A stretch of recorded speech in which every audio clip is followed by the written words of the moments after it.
Mark Milke, Ph.D., and that's Milky with an E at the end, not a Y, is a public policy analyst. He's a columnist. He's an author. He's written 6 books and dozens of studies published both throughout Canada and internationally. His newest book, The Victim Cult, How the Culture of Blame Hurts Everyone and Wrecks Civilization, great title, is an Amazon bestseller. It's the topic of our conversation today. He just released the American edition earlier this month, and I'm super excited to get to that. He's also the founder of a new think tank called the Aristotle Foundation, which I was excited to learn the name of, as my podcast is named after a Socrates reference. And Aristotle, Socrates, Greek philosophy nerd stuff. On top of all that, most importantly of all, of course, is that Dr. Mark Milke is my uncle. And so I've known him for a very long time, further back than I can remember, since I was a wee lad. He's been a mentor of mine and is a man full of great education. He's a phenomenal researcher, a great writer, full of wisdom, wrote a great book. I finished it last week, and I'm excited to share with you our conversation about his newest book. So, here we go.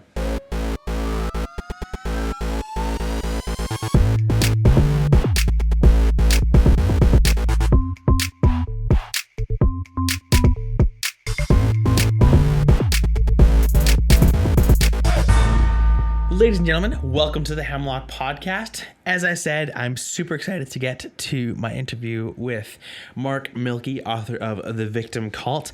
Couple things first, quickly. Thank you so much for watching. Appreciate you tuning in. As always, your support means a ton. So if you enjoy it, please like, subscribe, share, all those things. Sharing is the biggest thing. 5-star ratings on Apple Podcasts, especially the written ones. I love it when you guys do that. That helps a ton. And like attracting advertisers and sponsors and stuff is 5-star ratings on Apple Podcasts. So thank you so much for those. Also, hemlockpodcast.com. We'd love for you to become a member because you get ad-free episodes, exclusive content, mailbag questions, live hangouts, all that kind of stuff. I write articles and stuff a lot. I release them always first to members on hemlockpodcast.com, and then for the public later. So you get early access to all that kind of stuff. You get, with an all access membership, all access. I said that with a bit of a drawl. With an all access membership, you get the base water bottle. Also wearing the based sweater, which might look a little tacky, featuring that much of my own merch, but I bought the sweater kind of as a test from the manufacturer, and it's the comfiest sweater I own. I'm not even saying that because it's my own merch, but it really is. I never take it off anymore, which is kind of gross. So anyways, hemlockpodcast.com. Check out the merch, check out the memberships. That all helps support the podcast. Appreciate that a ton. With no further ado, let's get to the interview. Mark Milke, The Victim Cult. This is a really good one. We talk about a lot of stuff. I already talk a lot about how victim ideology and how virtue signaling wrecks everything. And so Mark just does that with much more poise and much more research and in a much more eloquent way than I ever could. So this is a great conversation. We had a lot of fun. It's a bit of a longer one, which is great because there's a ton of content. We get into a lot of stuff. We get into everything from critical race theory. We go over the Virginia election. We talk about Donald Trump because he and I disagree about Donald Trump. We get into Justin Trudeau, everyone's favorite person in Canada. On top of a lot of other really good stuff, great examples of victim ideology and how it perpetuates throughout history and ruins everything every time it crops up. So great interview. Have a lot of fun. Let me know what you think. And with no further ado, Mark Milke, everybody. I'm gonna confess, I'm gonna have a hard time figuring out what to call you today because since I was 2 years old, I've called you Uncle Mark. So is it Dr. Milke, Mr. Milke? What do I call you today? Mark is just fine, pal. Mark is good, so I'll drop the uncle for today. Okay, that'll be hard to do. I've been conditioned for almost 30 years now, so we'll. It's a good conditioning in this weird age of trolls and the rest of it. So it's a nice habit to have but we're both adults now, so Mark is fine. Thanks. True, Mark. Sounds good. Perfect. So I read your book last week in preparation for this. This is called The Victim Cult, the U.S. edition. Came out earlier this month. And I'll just be open with my bias off the top. I really enjoyed the book. So I really appreciate you taking the time to sit down and talk about it with me for a while. So thank you so much for taking the time. Thank you for having me, Robert. Yeah, definitely. I hope you come back. Okay, so let's just jump straight in. Maybe start by introducing yourself. Who is Mark Milke? What's your background in politics and philosophy, and kind of delving into these types of issues? Sure. So I guess the best way to describe what I do is it's kind of like being a professor, but without teaching. So I did a bit of that when I was doing a Ph.D. at the University of Calgary, where I live now. But look, born and raised in Kelowna. Some of your audience, or a good chunk of your audience, may be British Columbian. So grew up as a kid in Kelowna. And I tell people I should have quit high school, worked at McDonald's, and saved up for a down payment on property because I'd be rich now. Kelowna's changed a lot since I grew up there. But my PhD is in international relations and political philosophy. I've worked for the Canadian Taxpayers Federation early in my career, a couple of think tanks, including the Frontier Centre and Fraser Institute. Most recently, the Canadian Energy Centre, which kind of looked at energy issues in Canada and abroad. And I'm starting a new think tank called the Aristotle Foundation for Public Policy, basically to hopefully bring some reason back into debates and examine issues like democracy and civilization, which I think are in a bit in trouble these days, is perhaps the best way to put it without overstating it. But yeah, I've written 6 books, and so The Victim Cult, the U.S. edition just came out earlier this month, as you mentioned, and the Canadian edition came out a while back, and it did very well in Canada. So that's kind of where I'm at present in terms of a career and this book, which was more work, I think, than anything else I've done in my life. But I like it, but like you, I'm biased. Yeah, no, fair enough. I can tell by the length of the citations section in the book that there's a lot of research, obviously, that went into this. So it was fantastic. So actually, and I haven't heard the name of your new foundation yet, the Aristotle Foundation, you said, yeah? It is, yeah, the Aristotle Foundation. It's not public yet, okay. Other than, talks like this. Right. But we hope to launch it perhaps sometime later in 2022. Economist Awesome. Jack Mintz is on the board. We've got a couple of CEOs. But the idea really is to look at some issues perhaps that are not looked at by other think tanks, which do great work in economics. Yeah. But really going back to ancient Greece, of course, where democracy first started, and then questions from the ancient Greeks onward through Western civilization at the very least, and right. others. What is the good life, right? And that's and in part that's why I also wrote The Victim Cult, because if you're familiar with history, anybody who does any reading in history will soon discover there's not much new in human history. The author of Ecclesiastes figured this out, I don't know, 2,500 years ago or 3,000 years ago when that was written, and that's a bit of what I say in The Victim Cult is one has to be careful about dwelling on a grievance for too long. Not just as an individual, because this isn't a Tony Robbins 1, 2, 3 how to solve your personal problems book. This is really, though, a look at kind of a grievance culture, the grievance culture, as it applies to societies and nations. And history can give you some context for that. It is really dangerous when people dwell on grievances for too long and then really kind of form cohorts, or as I call them, cults in this particular instance. Yeah, excellent. Actually, I'm not sure if we've actually talked about the name of my podcast, but my podcast is named for a contemporary of Aristotle's, Hemlock being the poison that Socrates drank when they decided that he should kill himself. So maybe a morbid thing to name your podcast after, but hey. It gets attention, so yeah. Yeah. And yeah, I think you're absolutely right. One of the thoughts I had actually reading this was it is a really ancient, you talk about Cain in the book, going as far back as Cain, which is as far back as human history goes, according to some people, right?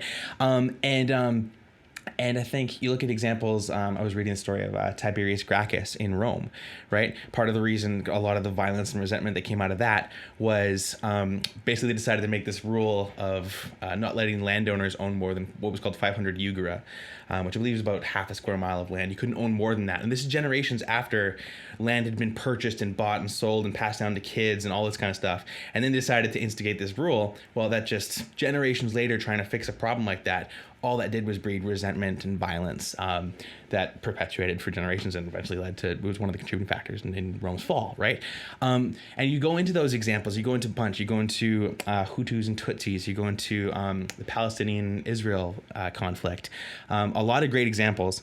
I wanted to talk a little bit about your political ideology, because especially from the first paragraph or two of this book, it might be tough for people to tell initially right out the bat, because in one paragraph you come off almost like social justice warrior, because you're talking about historic injustice to indigenous peoples, Black Americans, women, and then in the next paragraph you could be labeled like a men's rights activist, because you're talking about how men have like experienced the most violence in history, have worked the most dangerous jobs, have had the lion's share of fighting in wars, all that kind of stuff.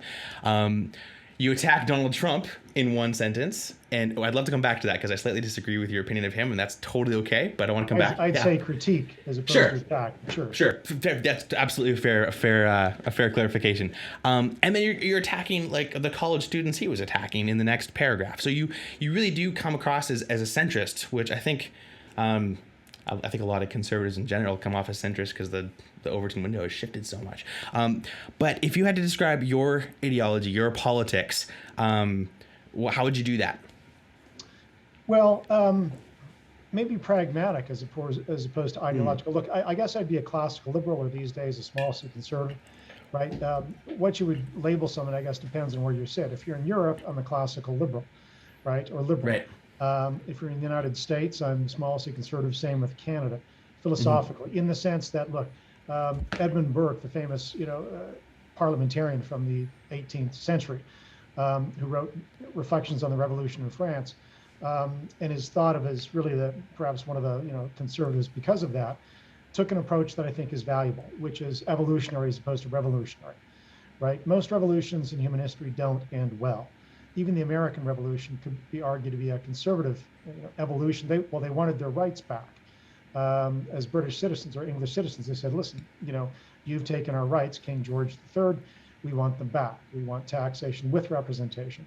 So even the American Revolution, I would argue, is not like the French Revolution or the Russian Revolution.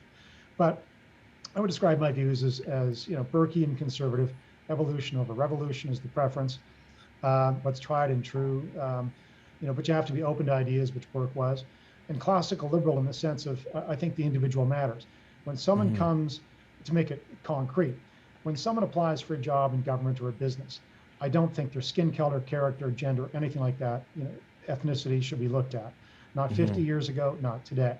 So I'm very much a liberal, classical liberal in the sense of Martin Luther King. I care about the content of your character. I don't care about how you look. And that's actually fading today again because of identity politics, which I get to a little bit in the book. But the book itself is really not ideological in the sense, I don't think it's right wing, I don't think it's left wing, which may confuse people as you initially pointed out already. I am examining a cultural phenomenon which goes way beyond whether one considers himself woke, progressive or conservative or a liberal. And again, those definitions can really mean different things to different people. So generally in my work, I try not to go there. Instead, I try and pose questions like, if this is the end you're seeking, are you sure the means get you to that end? Because people can believe all sorts of things, and they can call themselves and others all sorts of labels. That doesn't necessarily get to the heart of the question. And I've got a political science brain, which means, and as I mentioned, a political philosophy degree. And my, I suppose, central concern is the potential abuse of power. You're familiar with Lord Acton and the phrase, power corrupts, absolute power corrupts absolutely. I think that's true of almost any individual, most likely. And the reason for that is power is really addictive, and it inflates your sense of importance, and it also inflates your sense of what you're able to do. And we've seen this in human history. And of course, one person who has all the power, who has all the cards, so to speak, as a tyrant, an autocrat or a tyrant, could in theory do great good if they're God, but most of us aren't. None of us are really, in fact. And so one has to be very careful. So my concern is the concentration of power. And we've developed systems, especially in Western civilization, to counter that. So the Greeks came up with democracy. The Romans had a Senate to counter potential Caesars that came along, and they did. And our system of democracy in Canada is supposed to be about responsible government. The US system was specifically designed after 1776 to say, listen, we don't want another King George here, even domestically. So we're going to create the House of Representatives versus the Senate versus the White House and have a judiciary. And people often say the US system doesn't work. Well, actually, it works the way it's intended, which is no one gets all the cards. And you're not supposed to, because they were worried about the concentration and abuse of power. That's a long way of saying, but that is my political philosophy. And so when I analyze issues, it's not, well, a right-wing commentator says this, or philosopher says this, or a left-wing, progressive says that, and I align with this side or that side. In my case, I'm not even a centrist, because I don't think that makes sense either, ideologically. I ask, again, what's the end you're trying to get to? And are you sure that the means to that end works? Because in my view, this is a problem in politics, and I see this in journalism all the time and in other commentary. So-and-so is a centrist. Well, listen, if one person says 2 + 2 = 4, and another person says 2 + 2 = 6, does that mean the centrist should say 2 + 2 = 5 because he doesn't want to be an extreme? That makes no sense, right? Right. Yeah. You have to get, in policy especially, what works. And that's a very different question than ideology. So apologies, Patrick, but a long answer to a short question. Classical liberal, small c conservative, and focus on, again, policy in terms of making sure that the end, if you have a certain end that you have in mind, my analysis and much of my career is, are you sure what you're proposing gets there? And sometimes it does, and sometimes it doesn't. But the victim cult is really beside all that. It really was a keynote of inspiration, actually, in part because of British Columbia, in part because of Canada, and in part because of Indigenous chiefs. And growing up by Kelowna, I saw a very successful First Nation, West Bank First Nation. I don't agree with everything they've done in their history, but I think they certainly took the opportunities around them in a sun belt to make the most of what they have, and have been successful as a result. I've seen other First Nations chiefs and other movements within Native Canada that sometimes are counterproductive, in my view, that play the victim card. And we've seen this repeatedly and repeatedly and repeatedly in Canadian history. I think I understand, if I was an Aboriginal Canadian, an Indigenous Canadian, I would be pretty peeved that my ancestors lost the right to vote and then only gained it back in 1960. But I think there's a great danger on focusing on historical grievances to the exclusion of looking forward.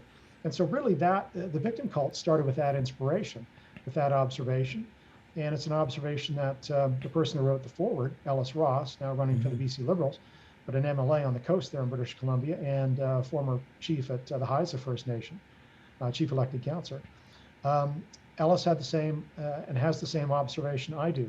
One has to be very careful about dwelling on past grievances to the exclusion of opportunities now and in the future. Right. Yeah, forward-looking mindset instead of trying to correct the past. Constantly in mindset. We talked about you talk about Imru Kendi and his case for reparations, and Ta-Nehisi Coates as well, which are fantastic arguments. Ladies and gentlemen, as always, thank you for listening to the Hemlock Podcast. One of the ways that you can support the Hemlock Podcast is by eating delicious food. Sound too good to be true? It's not. Good Food is a phenomenal food/meal subscription service that my wife and I use all the time and love. And I just wanted to share what we're eating this week and what you could be eating if you had your own Good Food subscription, because you use the link in the description or on the website, hemlockpodcast.com/episodes. Go to the most recent episode, click the link, and you get $40 off your first box of Good Food. So this week we're having Mexican style ground beef tortilla lasagna. We're having Jamaican style chicken with Caribbean sweet potato wedges and a kohlrabi mango slaw. I don't know what that is. Sounds good. Chicken breast with thyme jus, roasted carrots, and rutabaga Brussels mash. So good. Get it in you. Have you gotten in trouble at all for looking at things empirically? Because even some of the things you said, like you mentioned the 2 + 2 = 4 and not 6, right? You've seen, and maybe it's sensational, maybe it's not. You see articles about how some people are calling that racist, to say like objective, like math is racist. You've seen that around in some academic circles even. You quote Thomas Soule a lot throughout the book, which, as do I. He's probably the person I most quote throughout the podcast. I love his work, and he's gotten in trouble by even from his own race, which he's obviously trying to fix problems amongst his own race and cultures broadly, because those principles that he talks about, and I'll let you maybe expound upon them, they work in all cultures and across all contexts, right? For the most part. So, have you gotten in trouble for taking an empirical approach? And do you have hope that that approach is going to change minds and change hearts, or do we have to take another tack? How do we get to a place where we can look at things empirically without being accused of being racist, or if you're Thomas Soule, an Uncle Tom, or all that kind of thing? How do we deal with that problem? It's an excellent question. I suppose maybe I've gotten into trouble, but it depends if one cares about that, or as opposed to telling the truth. Well said. I'm not a moral relativist. It's not that I think a mere human being like you or I can have all the answers to every question. That would presume to be, that would be in religious terms blasphemy, since none of us are deities. But Thomas Soule, I think, would probably, I don't want to speak for him. My understanding of Thomas Soule's approach is that he would characterize himself as paying attention to the facts, which is what an empiricist should do in economics or any other field, insofar as you can, get a hold of the right data and draw a conclusion from it, and rule out certain cause and effect claims that others make or you yourself might make in pursuit of the truth. And especially this is easier in hard sciences, obviously. If you say to me, Mark, I can fly, and I say to you, Patrick, you may want to pay attention to the reality of gravity. The empirical truth of that will win out pretty quick, be obvious pretty quick. And that's not the same in every field, right? When should one go to war to prevent tyranny versus, simply hold the borders where they are? I mean, that's more of an art than a perfect science. It's not like gravity where the answer may be the same in every year and every conflict. But anyway, back to Thomas Soule. I think he would characterize himself probably not as a defender of his race, as you put it, or I think he would again characterize himself as an empirist who says, look, it doesn't matter whether you're white or black, or your ethnic ancestry is from Japan or Singapore or the Ukraine rather. What matters is to success would be an education, for example. When you saw the educational quality of schools in Washington, D.C., as I point out in The Victim Cult, quoting Thomas Soule in this instance, when those schools declined, mainly black schools declined, you saw the decline in black scores, test scores, which previous to that had beat most white scores. And so I think I would argue the same as Soule does, that there are certain realities. And if you look, for example, in The Victim Cult, you'll see in one of the chapters, whether it's in the Canadian edition or the American edition. And let's start with the Canadian edition first.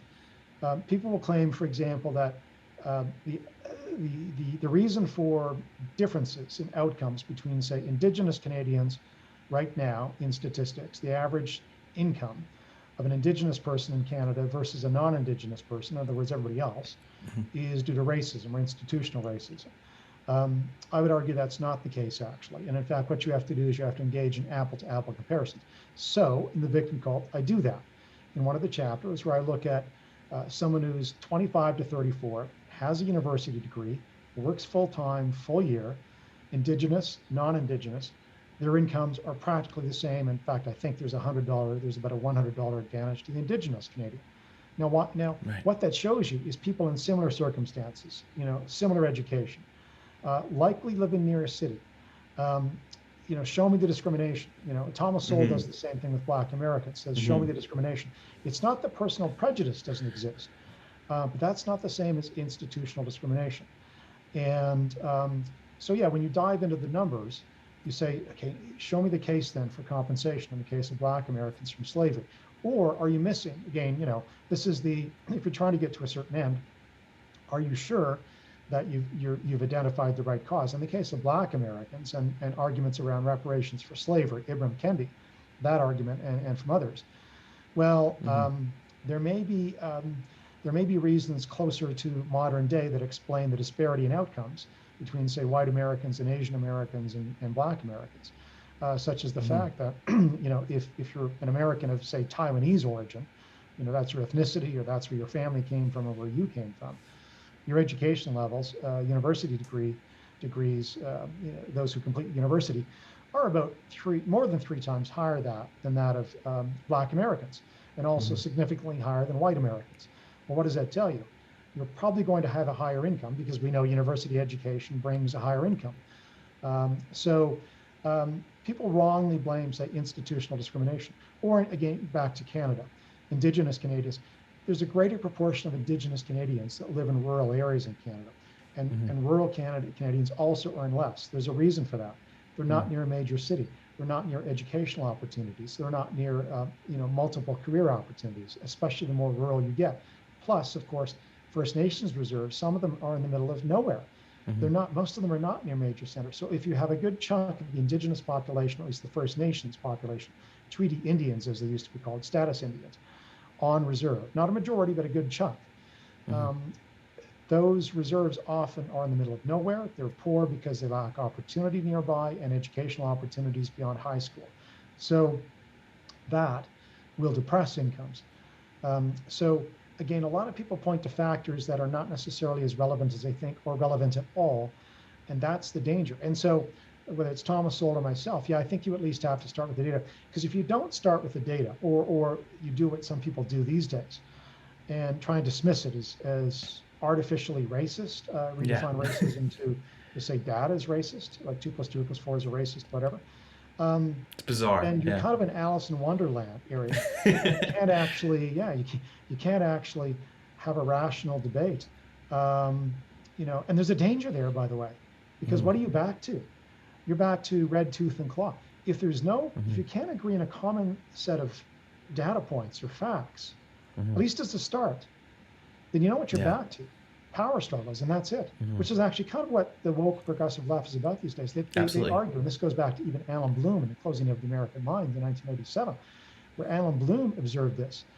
If you really think relationships are only about power, that exists, power struggles between, a man and a wife, or, between an opposition party and the government, or between, the oppressed and tyrants, like Hitler or Stalin oppressing them. There are power struggles. But if you reduce every human interaction to a power struggle, and economics to, you've got privilege or had privilege and I don't or something, you actually miss out on all sorts of other reasons that people may act the way they do or be the way they do.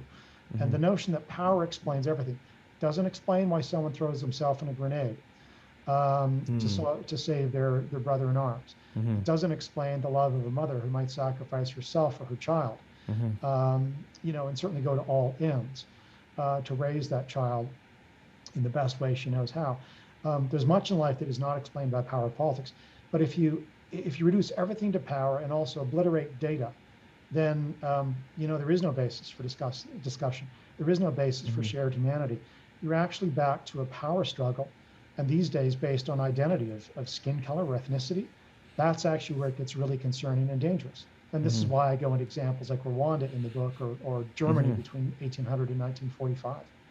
Yeah, no, well said. Yeah, we refer to as the victim hierarchy oftentimes today is dividing people into their different identity groups and who is more victimized or oppressed in today's culture. And as if there's a scale, right? As if there's a scale. Totally. You may have had certain things happen to you in childhood, that someone else didn't, or vice versa.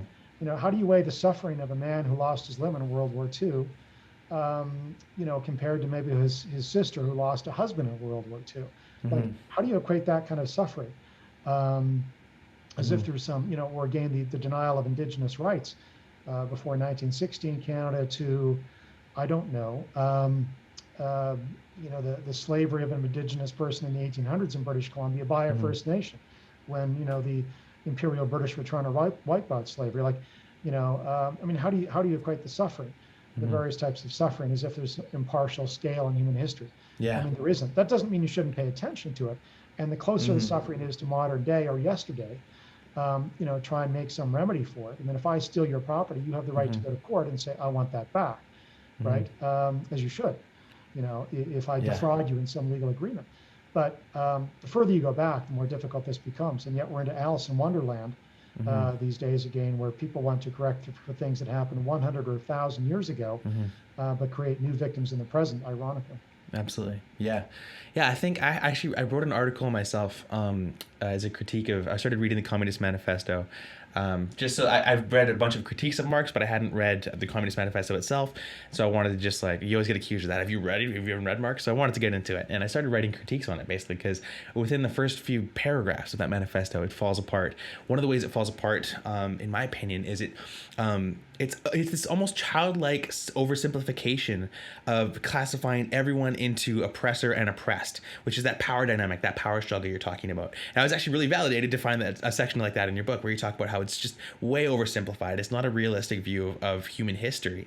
And when you view everything as oppressor versus oppressed, you do create new victims, especially since that's like a collectivist view versus an individual. So you hurt individuals by treating collectives or trying to, yeah. And it's not even a realistic view of the human heart. So I quote Alexander Solzhenitsyn, as you know in the book, the Soviet dissident who in the Gulag Archipelago, after observing other people in the camps that he was in Siberia, in the Gulag camps, where they were placed by Stalin or Stalin's henchmen. Alexander Solzhenitsyn writes of his experience that you would see people who thought if only that other person was exterminated, literally in some cases. They look at someone else in the camps, maybe the guards, or before they all came into the camps, how they were treated by the communists in power. That, well, if only we deal with you, all our problems will go away. We'll put you in the camps or exterminate you, even, in the worst scenario, and all our problems will disappear. And he wrote a very, I thought, insightful line, which was to the effect of the dividing line between good and evil is not between human beings, but it exists in every human heart. Absolutely. And again, that's back to the danger of power, or latching onto a grievance and fastening on it, and blaming others for your problems, which may or may not be true, or even if it is, it won't help you if you obsess on it or blame everything on that.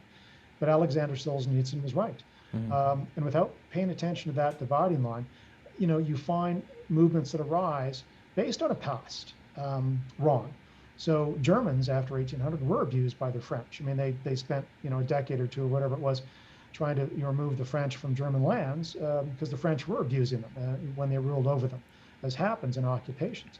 In one case, I wrote in the Victim Cult the example of a town in Germany where some young 19-year-old woman was raped by like 20 soldiers and thrown over a castle wall and left to die in the reeds.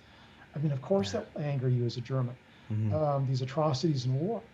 But yet when the Germans finally, kicked out the French from German lands, they focused so much on the grievance and rebuilding, and they were searching for an identity. They focused so much on creating a pure German identity culturally. And they were so afraid of ideas from elsewhere, be it the French, the English, liberals, cosmopolitans, Jews. Everybody was an enemy or a source of potential infection. And long before the Germans became enamored with the nonsensical race purity, notions of race purity, they were enamored with race cultural purity, which we hear again today. People think their culture should be protected. Well, you might want to learn from other cultures before you make that decision. So there is this great danger in the human heart, though, that you make mistakes because you're abused in the past. You begin a self-righteous movement, and you see this again and again in human history. People use the past to justify oppression or some sort of bad policy in the present, and it can go viral and very, very dangerous. In modest circumstances in liberal democracies, it simply can dampen down the rights of some vis-a-vis others, and people are no longer treated as individuals in job applications. That's why I hate affirmative action, so-called racial quotas, gender quotas. I don't think some Hungarian immigrant's grandson now should pay for the tragedies of the wrong decisions of 100 years ago or 50 years ago. And we shouldn't try and rebalance the scales collectively in groups, because that creates new victims.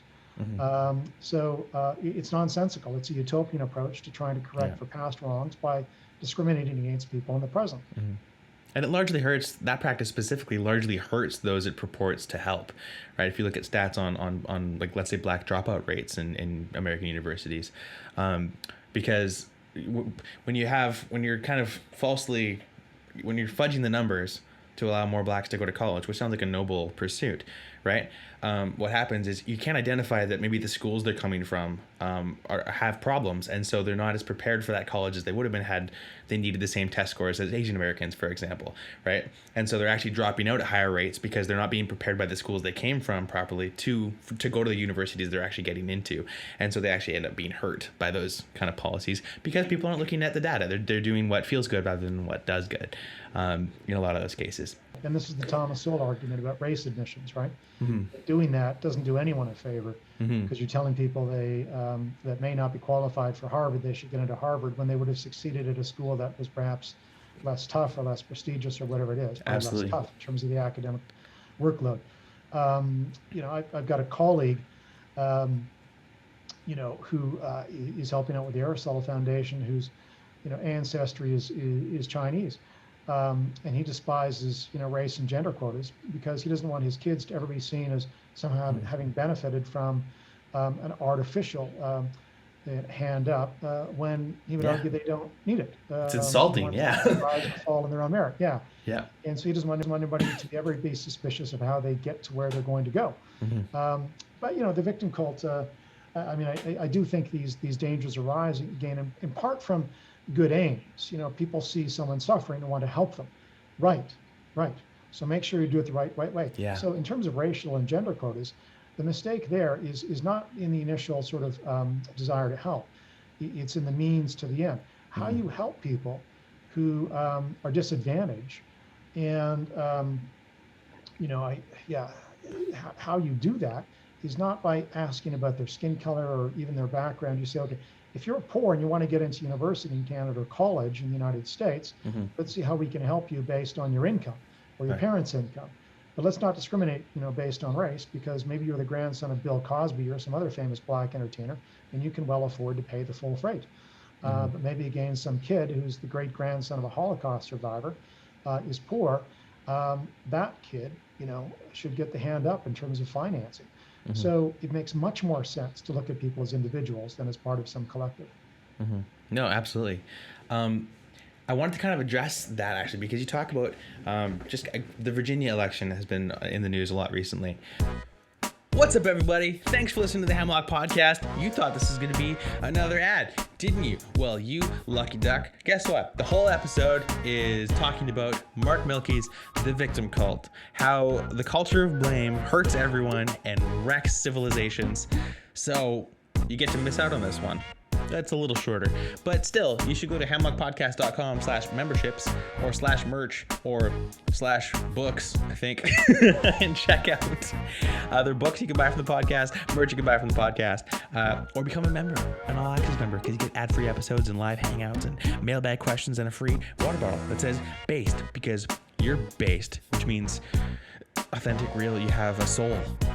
So do that. I guess this kind of did turn into a full ad because it's almost a minute anyways. In fact, it will be in 5 seconds because I somehow managed to drag this out. So, love you.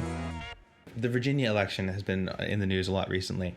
Kind of a hot topic in the news cycle. And one of the biggest things that was talked about in that was you had Terry McAuliffe, the Democrat, running against Glenn Youngkin, the Republican. And one of the major issues that was reported exit polling and stuff like that was critical race theory in schools, right?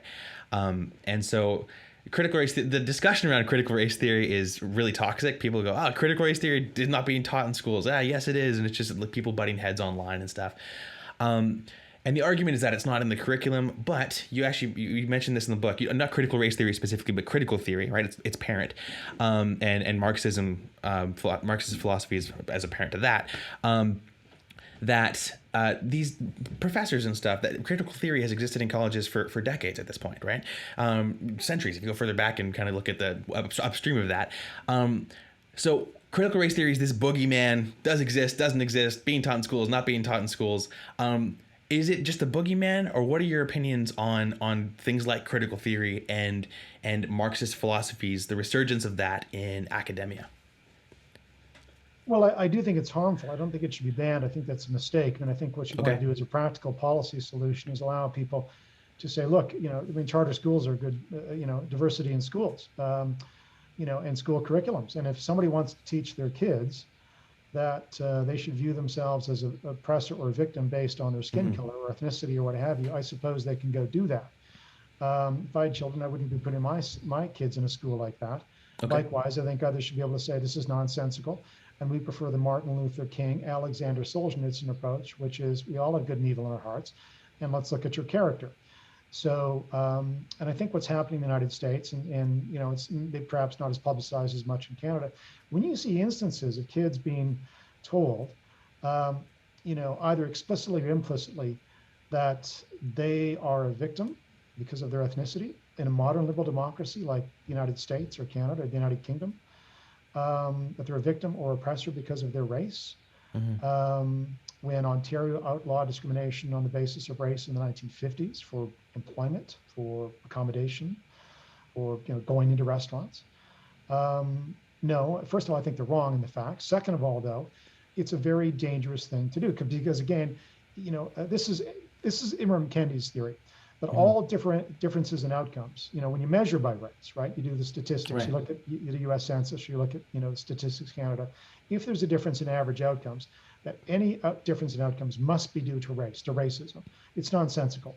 As I mentioned a moment ago, the graduation rates from university for Mexican Americans are something like 13%, 23% for Black Americans, and about 3 times that for Taiwanese Americans. Education kind of matters to incomes and the differentials. But back to the critical race theory, if you divide people in school, or you give them implicitly or explicitly that notion that they're victims or oppressors based on the race, this is what the Hutus did in Rwanda post-independence in 1960. And this is the lengthiest chapter in the victim cult, which is that, the Rwandans for some time before 1960, the Hutus in Rwanda, the majority of the population, about 85%, maybe were discriminated against. There's some evidence to suggest that by the colonial governments, the Belgians and then the Germans and the Belgians rather. Maybe you can make that argument. They seem to be favored. The Tutsi minority was vis-a-vis the Hutu majority.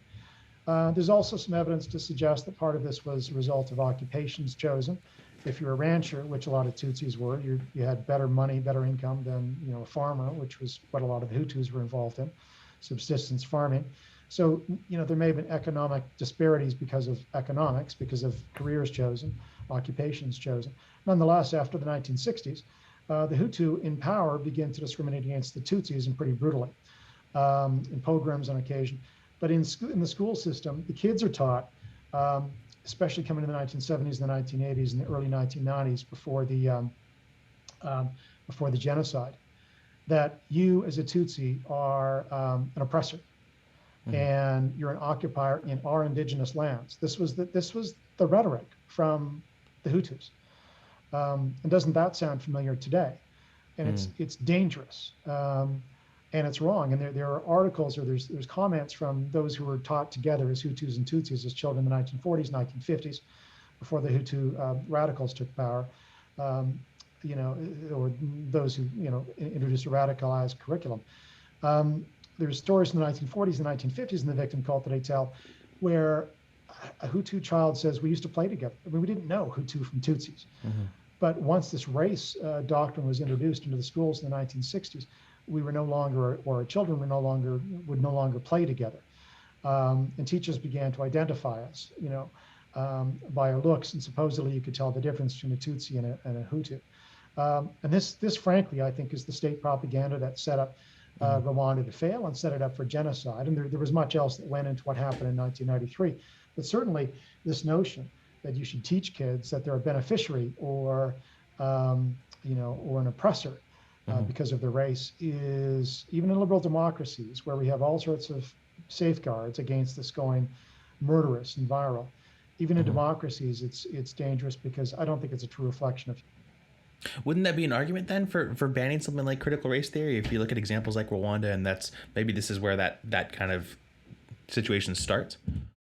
I suppose, but I generally, would favor, exposing ludicrous arguments, which is what some of this is. Sure. Some of these are rather, as opposed to banning them. And again, giving people choices. I doubt most parents, and you see this, in the United States, and I haven't seen the polls in Canada, but you see this, for example, in relation to this notion of canceling cops, right? Defunding cops. 80% of Black Americans think it's a ridiculous idea. Yeah. They want police levels funded at the same or higher levels in the United States. And I think the same thing would be true of critical race theory. I think, again, it's one thing to say, listen, you should have some sense of what, say, Black Americans endured in the South and even in Chicago until the 1950s and 1960s in terms of discrimination. But that's very different than critical race theory, which again is monocausal. The reason I disagree with Ibram Kendi on his theories of race is because everything is due to race. I mean, he said this, and I quote him in the book, in the U.S. edition of The Victim Cult, that all these disparities are due to race. I mean, it's the most simplistic anti-empirical theory you can possibly have, and he has to redefine racism to get there. That any disparity is racism. No, with due respect, Ibram, it can be due to bad schools, it can be due to broken up families, it can be due to geography. People in the South of any race earn less than other parts of the country, for example. And if you have a majority or greater proportion of Black Americans in the South, of course, it's going to drag down averages, et cetera, et cetera. So again, I would hesitate to try and ban critical race theory. I think it plays into the those who think that you're just doing what the cancel crowd from the left does. Totally. Yeah, that's totally fair. And that's why I think you look at the work of like people like Christopher Rufo, his work and kind of exposing what critical race theory is to parents in the States. He's been doing a great job of that. Even it's kind of interesting with the whole COVID situation. You have kids learning from school, so you have parents that were able to they're listening to what their kids are being taught, and I think that's why it was such a major factor in something like the Virginia election. Because and actually I want to go into. I think you're right. I think Virginia was a good example of that result. Where Lane and McAuliffe's arrogant presumption that parents should have nothing to do with what's chosen in the education of their kids. And so I guess maybe the good thing, one of the COVID virus in the past year and a half has been that parents got to see what their kids were taught and they don't like it. Yeah, that's actually one of the things. The hubris of that statement was pretty astounding. That parents don't have a right to influence or care what their kids are being educated in. Which is actually, I have a quote from the Victim Cult. Feel free to read that. That kind of goes into kind of fixing the wrongs of the past, because a lot of, I think, race baiters, I would say, like Ibram Kendi, they often, when people like that are confronted on they throw the term systemic racism or institutional racism around, which is fairly easy to disprove because you can't find laws like that in institutions, in the law of the land. If anything, things like affirmative action, it goes the other way than what the race baiters would say, right? So when they're confronted with, systemic racism isn't in the laws of the land, they automatically pivot to historical racism. Okay, well, historical racism is the reason for this. Obviously, that's true, right? Obviously, things that happen in the past impact things in the future. You make a great case in the Victim Cult about the difference between like the Asian American community and how recent some of those abuses have been. And how completely different scenarios resulted as far as like education and income, because they took a different tack and they just head down, work hard, do our thing, get educated, right? And it's a different result than some other cohorts that took more of a victim mindset, right? So I want to read this quote because I love this. I love this section where you go, when in the 1950s, Hutu elites properly asserted that one sliver of Rwandan society did not have the right to rule over all and demanded equality. The problem was not in the demand for access or education or government jobs or the right to run for political office, if by that one meant equality of opportunity seeking, as opposed to a statistical equality imposed via politics.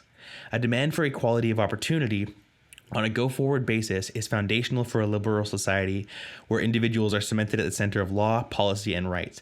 But to succeed requires a certain forgetting, to not measure, count, and award education or employment by race and ethnicity, but to treat individuals, as distinct from their families and ancestors, regardless of how each individual supposedly arrived at their current state. To do anything else assumes an omniscience not given to man. It is to presume that all historical factors can be accounted for, that all effects upon progeny measured, and that the state and its employees can correct for millions of past choices and millions of past variables. It is an arrogant assumption that asserts deity-like awareness. And I shiver at that. That's a great, it's very well written. because you do see, and maybe, I don't know, this is probably false. It seems that the hubris of politicians has been ramped up to 11 lately. Like, when you look at, I mean, a lot of stuff through COVID has been example where you see Anthony Fauci pivoting on a month-to-month basis about COVID policy. You shouldn't wear masks. Now you should wear masks. I never said you shouldn't wear masks. Like, they're just blatantly lying month to month, pivoting on policy like that. It seems like the gall of certain politicians to say things like parents have no business in their kids' education, stuff like that, has increased. Maybe it hasn't, but how do we make the case for like you said, an individual mindset versus a collective mindset, politicians capitalizing on pitting identity groups against each other, and often lying through their teeth to do it. How do we get back to a place where humility and separation of powers and federalism and your right to make your own decisions, how do we make that case to people who seem to be trusting politicians who are lying to them all the time more and more? Well, there's a lot there, Patrick, and I wouldn't necessarily characterize the motives of the people you've just mentioned the way that you did. Sure. And I think human beings are flawed. Yeah. And without getting into COVID, I mean, I think sometimes do the best they can with a new threat. Okay. Maybe they're right, maybe they're wrong. We'll find out more over time. But in terms of the victim culture, freedom versus responsibility. I mean, let me just stick straight to the victim cult. And I don't know if there ever was a better time in terms of political rule or, I mean, human beings are remarkably similar throughout history. And my view is we all have divided hearts, as I mentioned a moment ago, and Alexander Solzhenitsyn pointed that out in his comments, in his writing in the Gulag Archipelago, and so has any thoughtful writer throughout history observes men and women for more than a second. So I think the problem is always in terms of, again, and this is an ongoing debate, and it won't be settled today or tomorrow or in our lifetime or anybody's lifetime. There's always going to be a tension, even in democratic societies, between freedom and responsibility, and when you should take some responsibility, and even the community. Again, I'm not big on collectivism, as collectivism has been defined in the 20th century. I think there's value to community. And I mean, look, any government presupposes some restrictions on some rights, right? The moment a second person enters into the equation, you're going to have to compromise on something if you want to get along. And when to have a government presupposes some restrictions. So the debates are always about what's a justifiable restriction on human freedom, right? And I think the proper place to start, though, is the conception that's been with us, I don't know, since the Magna Carta or since the Glorious Revolution of 1688, or the Bill of Rights in the case of the United States, or 1867 in Canada. But again, the classical liberal tradition, at the very least, since over the last couple of centuries, that the individual matters. And what I mean by that is not that community doesn't matter. It doesn't mean that governments can't restrict rights in some cases. What it means is when you as an individual apply for a job or appear in court up on some charge, you're not treated differently because you're an Indigenous Canadian or a non-Indigenous Canadian or a Black American versus a Chinese American versus a white. I want you to be treated as an individual. And that was the classical liberal view. And so we've all had some tragedies in our past, or ancestors. I mean, one of the chapters in the book, The Victim Cult, I was going to title, all our ancestors are bastards. something much more mild than that, but I wanted to make the point that, again, no one's family tree is free of black sheep. If I can mix those two metaphors, nobody's ethnic lineage is free of tyrants or pretty awful stuff. And so again, back to the notion, how do you measure all this stuff as if on a scale? The only thing you can do is say, okay, Patrick, you're in court today for a speeding ticket. I'm not going to treat you any differently, or hopefully that's it.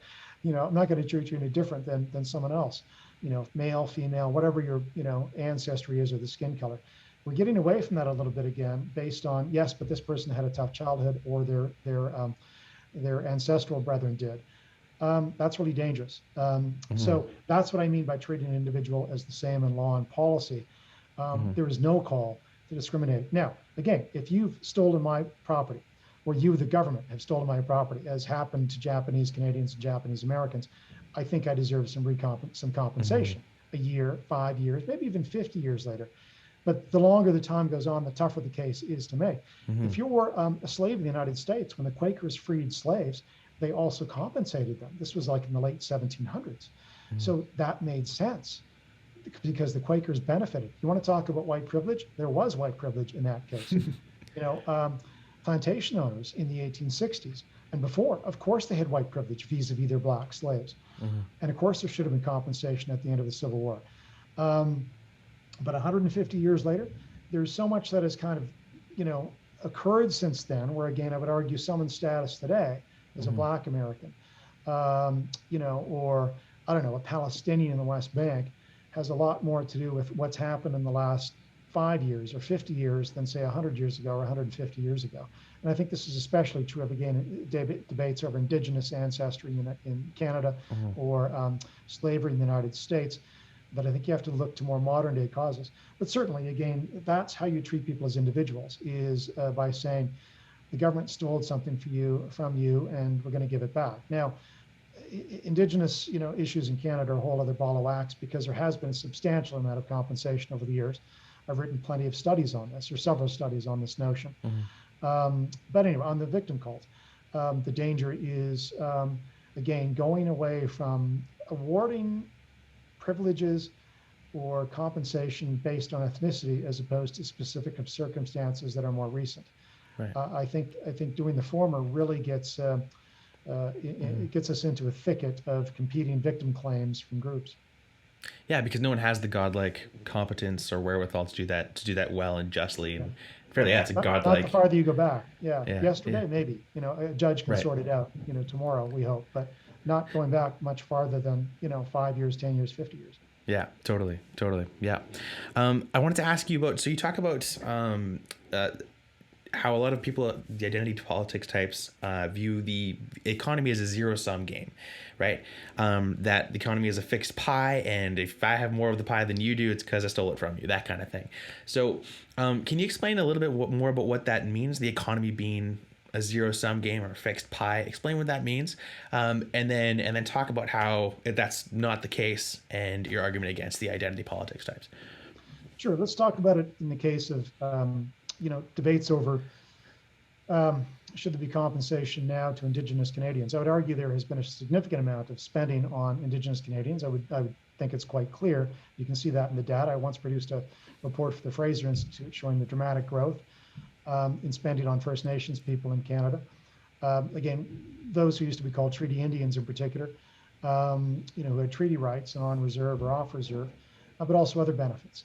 So I would argue that, but there is a narrative these days that, again, I think falsely attributes the status, the economic status of some Indigenous Canadians, not all, some Indigenous Canadians to what happened 50 or 100 years ago, where again, I would argue, as I mentioned a moment ago, it has a lot more to do with geography, where you're located in the country, whether you got an education or not. And when you make the apple-to-apple comparisons, you do find people have pretty much the same incomes.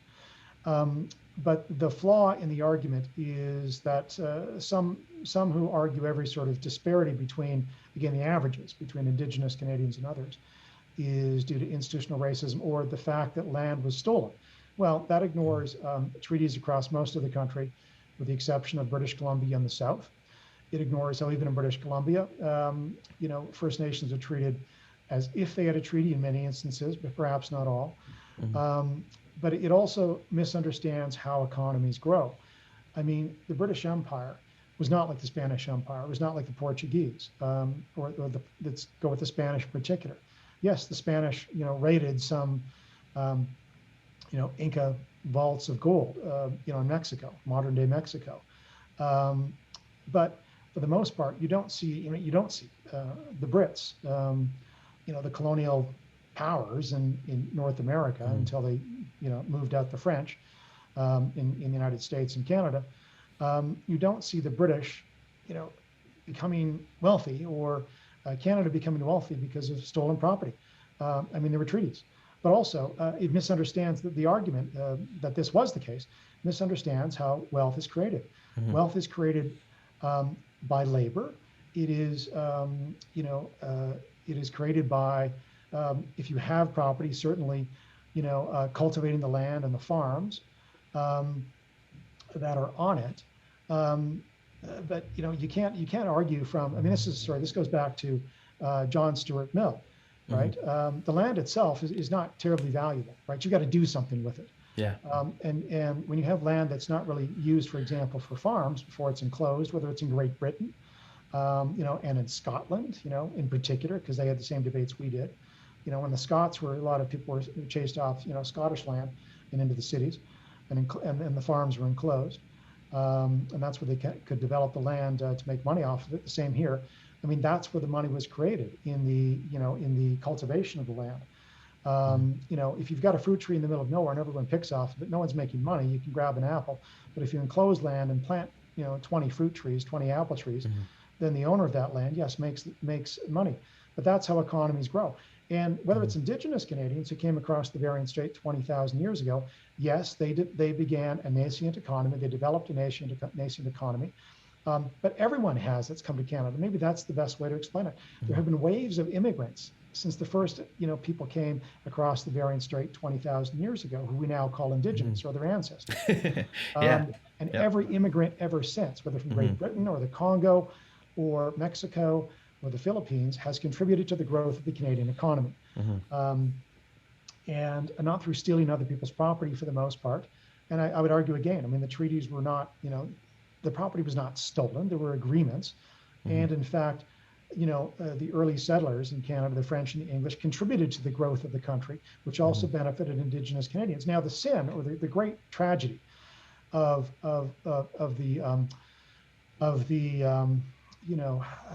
Indigenous Canada, meeting up with the French and the British, was that the French and the British simply had superior military technology. And societies that have it often think they're morally superior. No, they weren't, but they had superior military technology and defeated Indigenous Canadians. And then Indigenous Canadians were, the added to the insult of military defeat in many cases was, of course, the creation of native reserves across the country, sometimes at the request of some First Nations leaders in the 1800s in Ontario, in some cases not. But this, of course, put people into a situation where they really couldn't flourish in the Canadian economy. And so that was that discrimination was the tragedy. And that's what prevented economic participation and economic growth. But I would argue it wasn't the development of the landed economy, the agricultural economy in much of the country. Yeah, no, well said. Well said.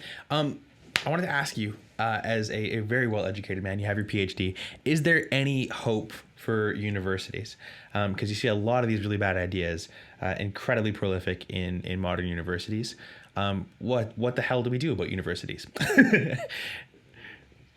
That's a good question. I'm probably not the best to ask. I mean, I think my interests are too eclectic to have ever been a decent university professor, though I enjoyed teaching students when I was completing my Ph.D.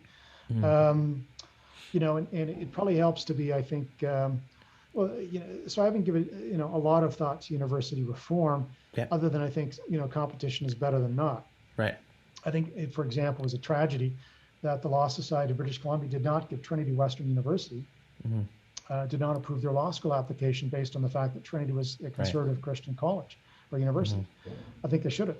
I think you need all sorts of views out there, just in case, we haven't arrived at the pinnacle of truth, as the Law Society of British Columbia or Mark Milke or Patrick Jolliker, because all of us, again, are learning and we're going to have some wrong views and others need to challenge that. And I think you need universities.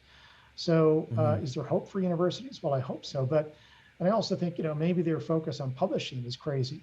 I met some great professors in university or lecturers that never became professors because, the game is you have to publish. And I think there's a lot of junk that's published in universities. I had a University of Alberta law professor, not law professor, political science professor, Leon Craig, who thought like 80% of what was published in the social sciences was dreck rather, and could be thrown away without anybody noticing. It's probably increased since then. And so there's this push to publish. Why don't we have professors that really want to research and publish, and let them do that. And if they want to teach, great. If they don't, they can just research for the rest of their lives, because maybe they're data nerds, and that's fine. Let them do that. Or in the humanities, they want to do other kinds of research. And there's some great lecturers who don't want to research. Let them lecture. Let them do that, and treat them equally. I think that might help the universities. I mean, that's a thought off the top of my head. Yeah. But I think the deeper problem goes back to what Alan Bloom wrote about in The Closing of the American Mind over 3 decades ago now. That it was infected again by this notion that everything's about power, which, as a classicist, I mean, he was a gay man who, could have, seen the historic discrimination against gay men as a reason for his status or not. But that's not the kind of mindset he had. It's not the kind of mind he had. Instead, he was horrified with this notion of power politics and settling scores between generations. And it's a good question, Patrick, but I don't have a great answer for you, because I think it's probably multifaceted. But I would start with, hopefully that green shoots of new universities could arise, especially in Canada. I think there's some of that in the United States. I just read about a new university being established in Texas. Maybe it was in Austin. UATX, yeah, absolutely. Yeah, and then also, there's Hillsdale College, which is famous for, being, thoughtful and a challenge to the status quo. But so again, maybe competition in the world of ideas is what will help universities reform, and maybe some funding arrangements that can change. Love it. Yeah. I had the thought. I know it's not totally related to victim cult, but I guess it is in the sense because you have a chapter that's very critical of college students, and so I think you see a lot of those ideas that seem to. You would think the death toll of the 20th century would have been enough to debunk things like critical theory and Marxist theory and all that kind of stuff. Bad ideas have a long shelf life, right? And that's true. Again, if you're 20 years old, you enter university, you read about some historic injustices, you may make the wrong, cause and effect link to today. Like, unless you read Thomas Soule, you may think, well, a black kid in Washington, D.C. is disadvantaged because of racism or slavery. Whereas, as we've talked about, Soule points out, no, because they've got crappy schools in Washington, D.C., black majority schools. And he will blame the pedagogy, the curriculum, or the teaching methods. So unless you come into contact with that, you become self-righteous as a university student. But there's a lot there. To go over. Don't forget to ask him about Donald Trump, though. That's right. I was just about to, actually. I'm glad you brought it up, because this is maybe the 1% of your book that I disagree with.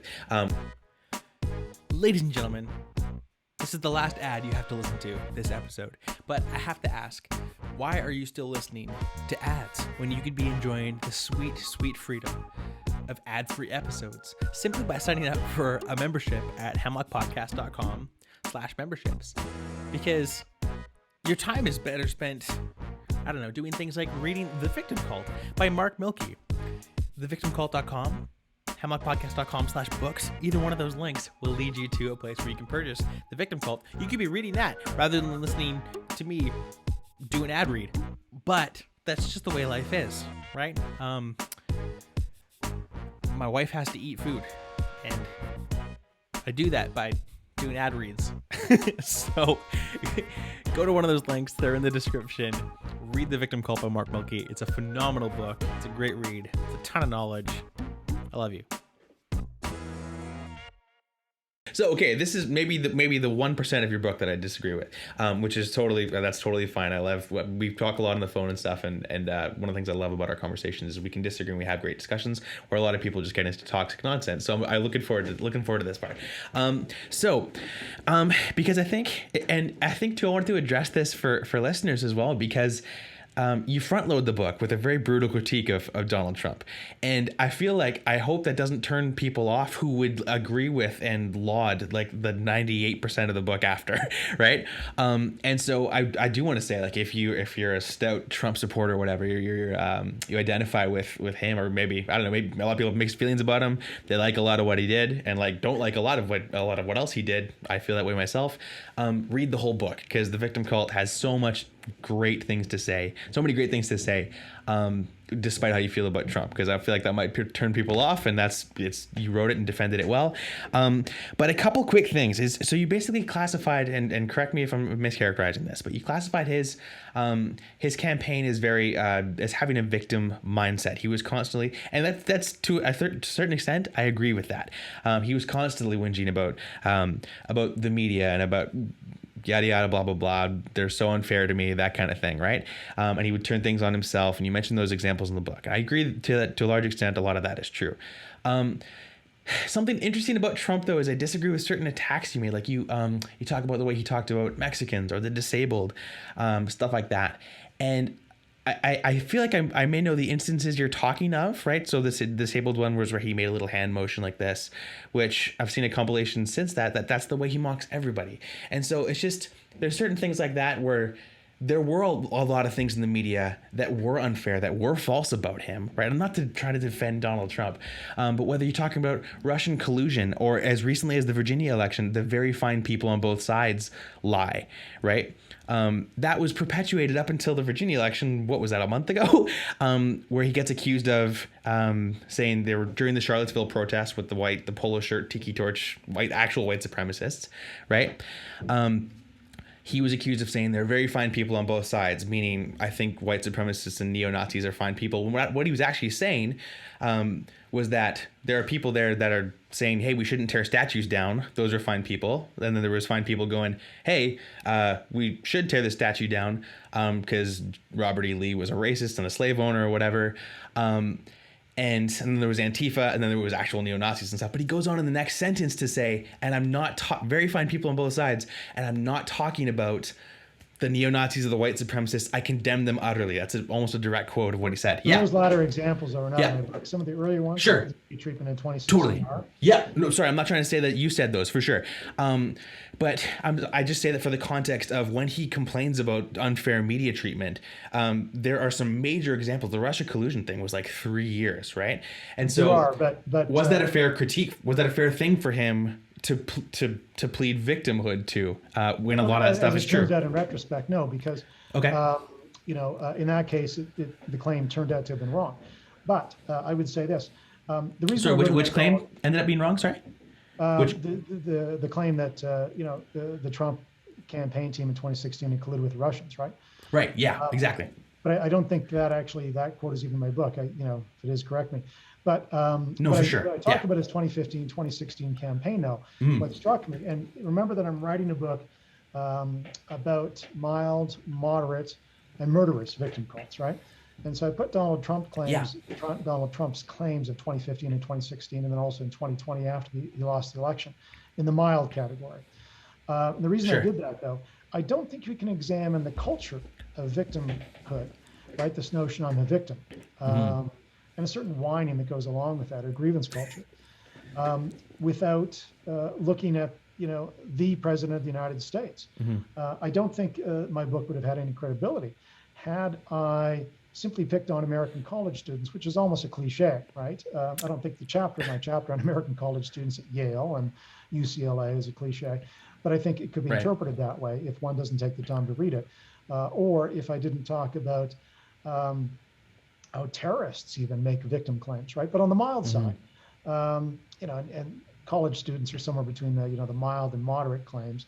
In other words, not as damaging to more damaging to severely damaging in the terms of murderous victim cults.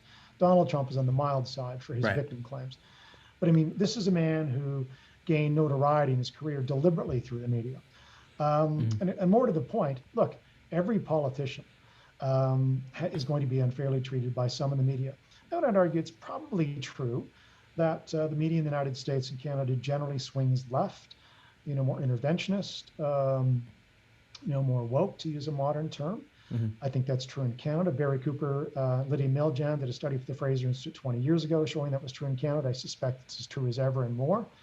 And so conservative politicians, and I'm not sure Donald Trump was that, I think he was more of a populist, but if you want to call him a conservative politician, are more subject to media criticism. That's probably unfair or inaccurate, fair enough. Nonetheless, so what?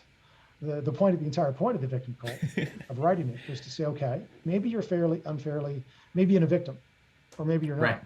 But whether true or untrue, what are you going to do about it? And in the case of Donald Trump, it was a little incredulous to me that a man who had no problem. I mean, you can argue about whether his example, the Mexican judge or the handicapped person, was accurate. I do think there's a certain tone he brought to the presidency, which I thought was unfortunate, and a certain approach that he brought to his campaign, which I thought was below him and below the office. But he certainly made the claim to be unfairly treated, to be a victim. Megyn Kelly, the 2015 or 2016 debates, he was really rude in a way that I thought was unbecoming Sure. of a modern presidential candidate. And he was so unlike, in all the instances I cite in the victim cult, Donald Trump was so unlike former presidents, with perhaps one exception.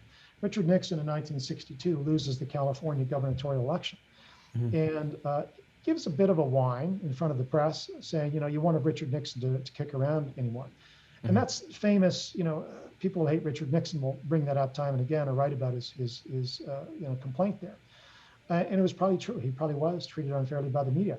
What they forget, though, is Richard Nixon's next, comment in that famous press conference, where he says to the assembled press, "Yet I'm not going to cancel my newspaper subscriptions. I never have. I never will. I respect the job you do, even I disagree with you." And so even Richard Nixon backs off this kind of, whine. So, with the exception of maybe that example from Richard Nixon, which even is a mild one, Donald Trump is unlike any other American president, as far as I can tell. Right? He's not Harry Truman saying the buck stops here. He's not Ronald Reagan pointing to the shining city on a hill. And perhaps that's another reason I put Donald Trump in I put Donald Trump in the book because I do think he claims to be a victim, and in many cases he's not. And even when he is, I think he took the wrong approach. And I think about I believe in the power of examples. And I think if you've made it to that level, you should first of all have some gratitude to the American public that got you there, and even to those who didn't vote for you. And you should be very careful not to claim to be a victim. I just don't feel sorry for a self-proclaimed millionaire from Manhattan and who made it to the presidency. I mean, he made it farther than any of us will. And so I, almost flippantly, I want to say, suck it up and and set the example. And this is the important thing. How do you then criticize American college students or the woke left or those who come before you and say, we're gonna compensate X group because of what happened in the past 50 or 150 years ago, and how do you combat that if you're down in the muck with them and we're all victims, And he made some pretty outrageous claims, right? That his treatment was as bad as that of Black Americans. Really? Okay. Look, again, I think some of the claims from BLM, as I write in the victim cult, are exaggerated. No, that's maybe an example of where I disagree with you. Is I watched that clip, right? And one of the things I don't think that's a fair characterization to say he was comparing that. I think he was going to say that I've been treated unfairly to this certain extent as well. And that what I've experienced to that extent gives me an empathy for how Black Americans might feel. I think he was just saying that we all go through things that are somewhat similar, obviously not to extent. It's not to the same degree, obviously, but I don't think that he was saying that in that clip. He's like, look, people get treated unfairly, and I kind of identify with that from himself. Yeah, I think tying himself to their experience was a mistake. And again, I think it showed he thought of himself as more of a victim than he should have. And again, I don't think he could set the example in that instance. And so, look, I just think Donald Trump set, an unfortunate example. I mean, we will, disagree on this, but and as you mentioned at the beginning, this part of the book, obviously, you disagree with me on.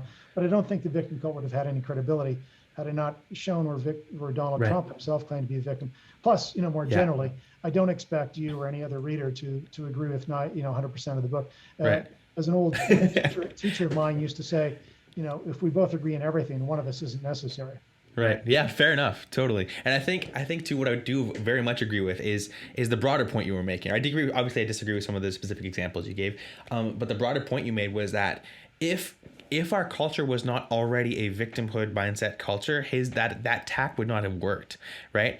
And I think that is reflective of a larger problem. I think so.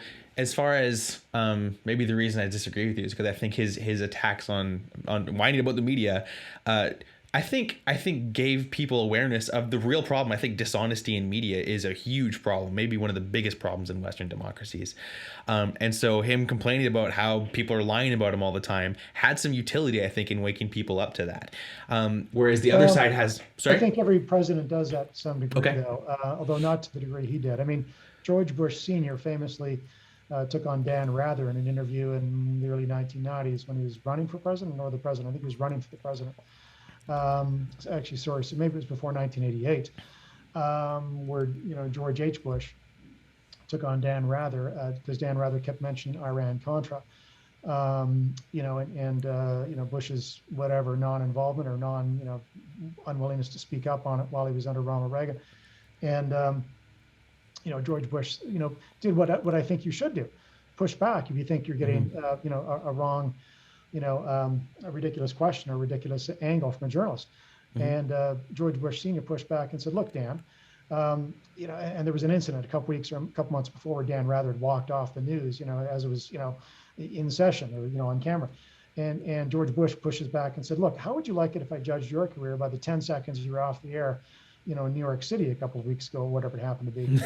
And so I think that's what you do. Look, all of us are going to be unfairly treated at times. Right. So, you push back. But I sensed in Trump, as I do in the other examples in the book, what I call the mild examples, or the moderate examples. We're not talking murderous victim cults. We're talking, a bit of a whine from Donald Trump and some American college students at Yale and UCLA and elsewhere in the victim cult. I think if you actually are unfairly treated, then you should do something about it. And this is where the book ends, as you know, for the most part. Yeah. 2 chapters on Asian Americans, and then your great grandparents and my grandparents. Yeah. Which I really appreciate all the history on that. Examples of Asian Americans Chinese Americans who arrived, Chinese immigrants who arrived in 1850 and beyond, and Japanese immigrants later, and Korean immigrants, they didn't accept the awful treatment that was dished out to them by white Californians and other Americans. Where they could, they pushed back in court. They went to court as San Francisco merchants to say, "You're trying to discriminate against us with a bylaw that basically targets Chinese laundries." And the court agreed with, the complaint. And same thing in Chicago and same thing in New York City. There are these examples where early Asian Americans push back, and rightly so. And then they educate their kids, and graduation rates for Chinese and Japanese Americans, or those of that ancestry, soars above white Americans as of 1920, 1930. And it's incredibly encouraging because this is the most discriminatory period in American history. So I give some examples in the last part of the book of where, yes, people are victimized, because nowhere in the victim cult do I kind of downplay actual victimization or say just get over it. I don't think that tone is anywhere in the victim cult. Deliberately, I don't want to downplay tragedy in history or harms to others that are deliberate or even accidental harms. Totally. So, but what you do is you push back, and hopefully in a tough and a constructive way, and you keep pushing back until you reach your individual rights, which I think has been accomplished in the United States and Canada, which is why again I think modern victim cults are often so ridiculous. Because you're talking about a liberal democracy. You're not sitting in Saudi Arabia as an oppressed woman. You're not in Venezuela with, a corrupt gangster demagogic government. You're not a journalist in Vladimir Putin's Russia. You're not a Muslim in the south of China. So for students or Donald Trump or anyone in modern America or modern Canada to complain about their treatment or to claim to be a victim, in some exalted, grandiose sense, I think actually shows a lack of appreciation for history. And in fact, all of our ancestors, all of whom had a much tougher time than we did, almost anyone. Again, I guess you come from one of these tragic societies around the world today as a recent immigrant. Yeah, no, fair enough. Do you think we're starting to head that way? Because I just heard of an FBI raid on James O'Keefe of Project Veritas. Because you hear stories like that, and that seems frigid to me. Like that kind of stuff. Obviously, I don't think we're anywhere near that right now. Real victimization occurs. Yeah. And so real government overstretch occurs. And again, there will be debate about what proper measures in COVID. There will be debate about what the FBI should do. I think I know the organization you just mentioned. I haven't seen the headline on that recently, though. Look, governments by nature can overreach. So it's always a balance. Well, balance is the right way to. This is more of an art. Governing is more of an art than a science. Look, I think during World War II, Winston Churchill, put Oswald Mosley in jail for, I don't know if it was a couple of months or more than a couple of months, but he put this fascist sympathizer, Adolf Hitler sympathizer, Nazi sympathizer in jail because, especially at the beginning of the war and under Churchill's early tenure, Mosley was a dangerous influence and perhaps could have tipped the balance or been treasonous. So even Winston Churchill, who famously stood up for rights for, British Jews and others. The original anti-fascist, right? Was willing to infringe on human freedom. in the case of Oswald Mosley. Now, he didn't do it forever. At one point, he said, listen, we're fighting to protect some of these freedoms. We're going to let Mosley out of jail at some point. I'm going from memory. I don't remember how long Mosley was put in jail for.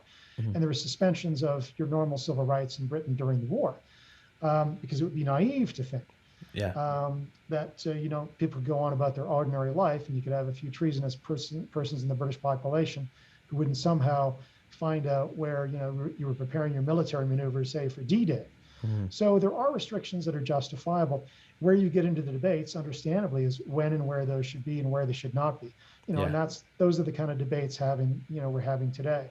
And I'm the last person that would try and give a simplistic answer in the moment. I mean, but I think I think the basic impulse in Western liberal democracies that the individual should be as free as possible most times.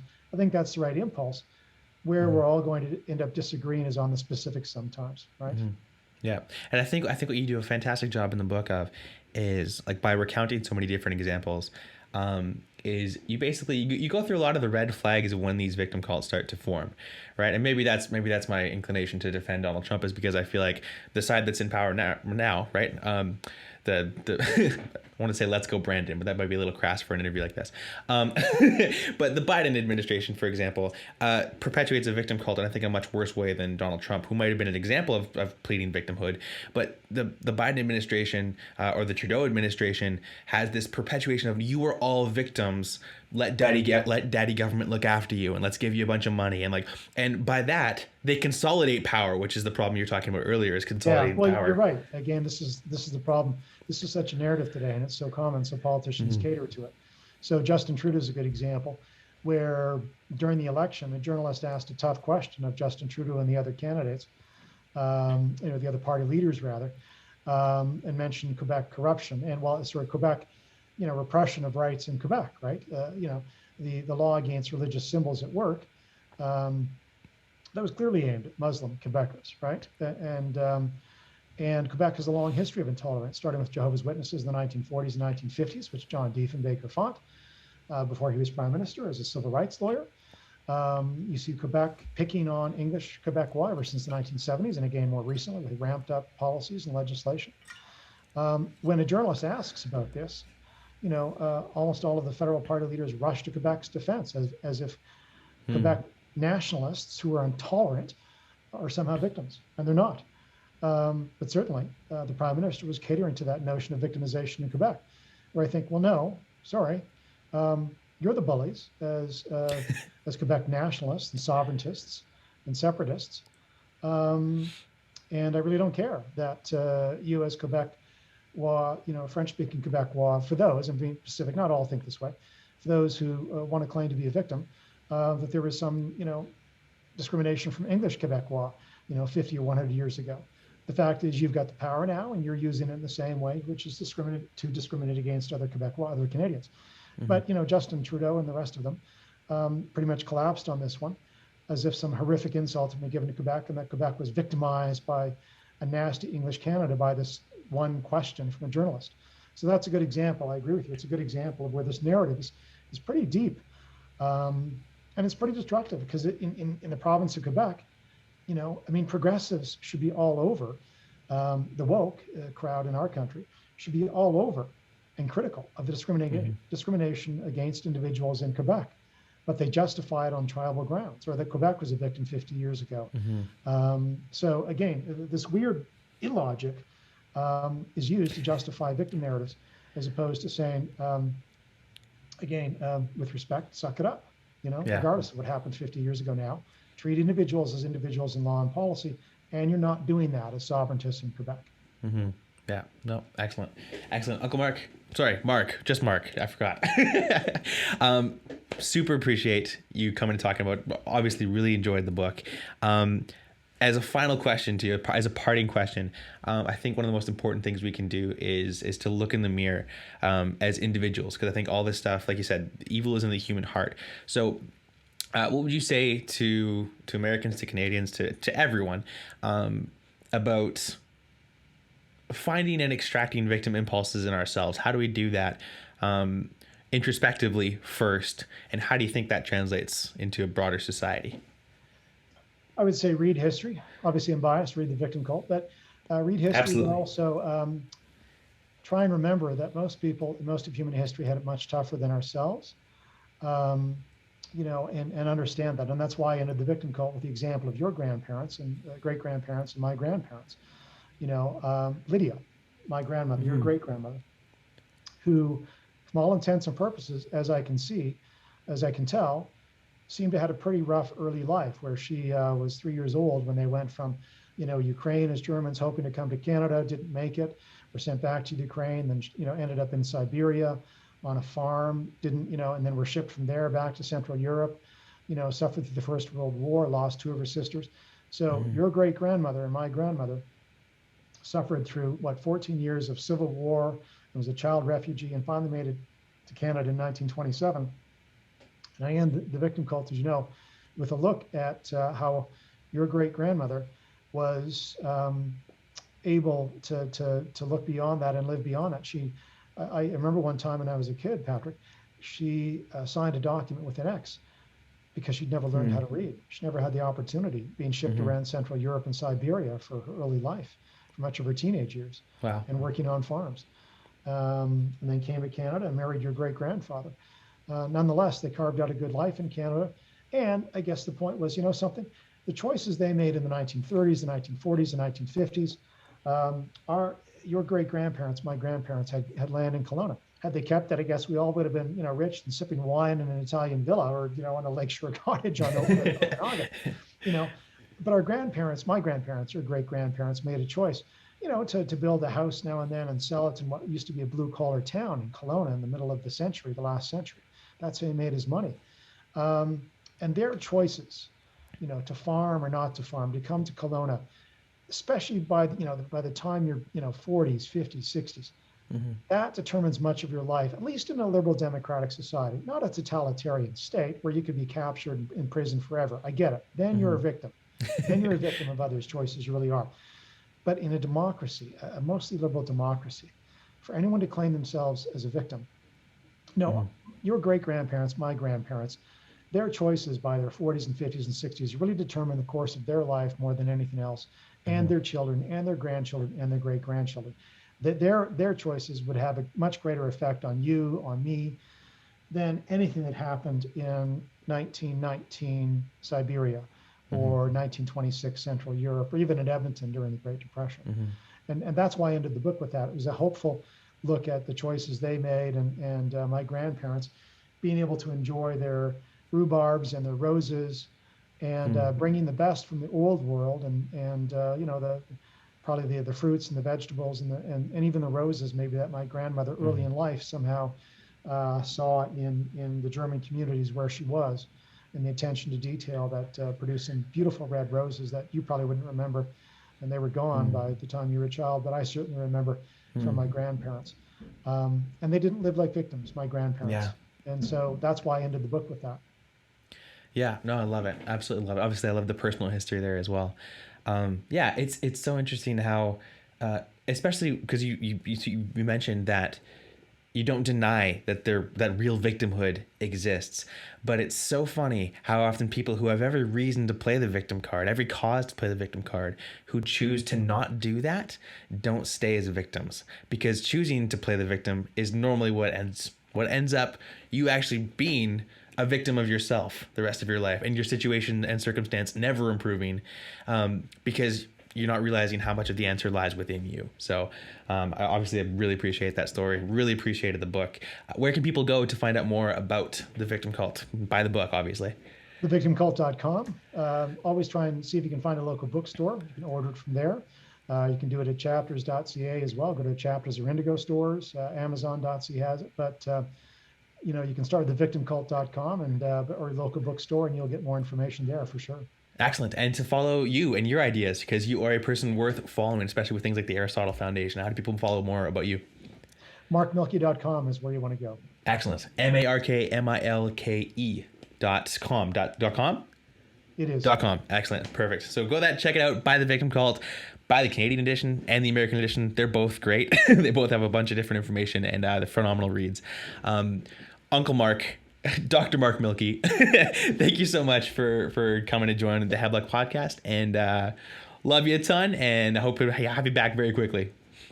I'd be happy to come back, and thank you, my nephew Patrick. It's just great to have fun with family on a podcast. I mean, what a great age we live in where we can do this. So totally. Thanks very much for having me. Appreciate the conversation. Thanks so much, Uncle Mark. You take care. Cheers. All right. Well, there you have it. Thank you so much again for watching. Thank you for sharing. Thank you to Mark Milke, Ph.D., Uncle Mark, for being on the show today. Super appreciate you taking the time to talk. Go check out victimcult.com, hemlockpodcast.com. Buy the book. Check it out. Lots of phenomenal stuff in there that we didn't even get close to touching in our conversation today. Because there's, it's a very info-rich and thought-rich, research-rich, that's hard to say, book. So go check it out for yourself. All the stuff we like talking about here. About, victim ideology and how it wrecks everything. And there's a lot of stuff that'll arm your conversations and arm your heart against doing that in yourself, which is something that I think I struggle with. I think a lot of us struggle with, is playing the victim is the easy way out. It's the easy way to get, it's a currency in our culture.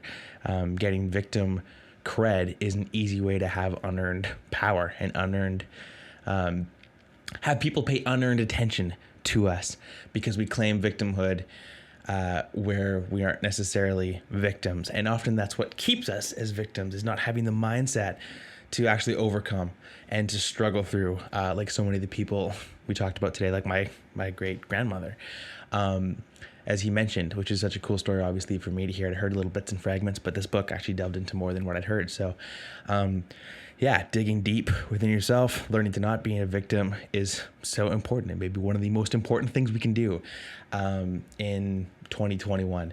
So lots of good stuff. Check out the book, share the podcast, 5 stars on Apple Podcasts. You know the drill, and we'll see you soon. Much love, y'all. Cheers. Thank you so much, everybody, for listening to this week's Hemlock podcast. Don't forget to subscribe and share it with your friends and family. Tell them to subscribe, because if you loved it, then they're going to love it too, obviously. Also, head on over to iTunes to leave us a 5-star rating and review. That helps us a lot with the charts. And if you're not going to leave us 5 stars, then forget about it. Don't worry about it and enjoy the rest of your day. Lastly, head on over to the hemlockpodcast.locals.com to become a supporter and receive access to exclusive content and ad-free versions of the Hemlock podcast. Love you so much for listening. Let's continue to ride out this increasingly insane world with irreverence and joy. This is your host, Patrick Jolliker, and much love, y'all. Peace.